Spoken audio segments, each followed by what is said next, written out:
ዓለም ሁሉ ተደምሮ እኮ ያንዷን የጠጉሯን ዘለላ ያህል ክብር የለውም። የእመቤታችን ያንዷን የጠጉሯን ዘለላ አሁን ስለ እመቤታችን ስለምኗ ትናገራላችሁ? ሰው ስለምኗ ይናገራል? ስለ እናትነቷ ቢናገር ድንግል ትሆንበታል።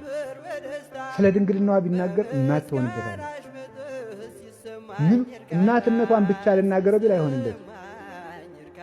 አምላክን መውለድ እንደምን ያለ ነገር ነው! ይሄ እስከ ዛሬ ድረስ አይገባንም። ከገባንማ ነገሩም ቀላል ነው ማለት ነው። እንዴት ሊገባን ይችላል? ድንግል ማርያም እግዚአብሔርን ወለደችው የሚለው ነገር በዓለም ቀላል ወሬ የመሆኑን ያህል የሚያስደነግጥ ነገር የለም። እግዚአብሔርን ወለደችው ማለት እንዴት እኮ እንዴት ያለ ድንቅ ነው! የናጤ ቴዎድሮስ እናት እኮ እየተደነቁ ነው።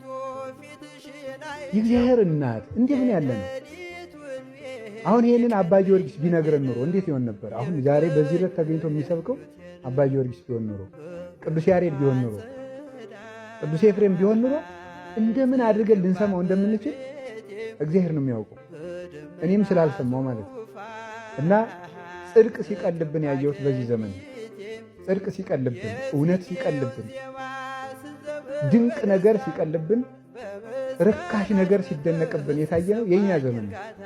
አባቶቻችን ግን በእመቤታችን ሰክረው ሰክረው ሰክረው ሰክረው በፍቅር አልበቃቸው። ቅዱስ ያዕቆብ ዘስሩግ ሲናገር ጌታዬ ኢየሱስ ክርስቶስ ቸርነትህ እናትህን እንዳመሰግን ይጠራኛል። ቸርነትህ እናትህን እንዳመሰግን ይጠራኛል። እግዚአብሔር ከእናቱ ያስጠጋው ሰው የታደለ ሰው፣ ከእናቱ ያስጠጋው ሰው የታደለ ነው። በእውነቱ ንጉሥ ወደ መንበሩ ካቀረበው ሰው በላይ ምን የታደላለ? ንጉሥ እኮ ይወደዋል። አያችሁ፣ ቀረብ ብሎ ሲያወጋቸው ንጉሥን ይባላል። ወደ መቀመጫቸው እኮ ነው።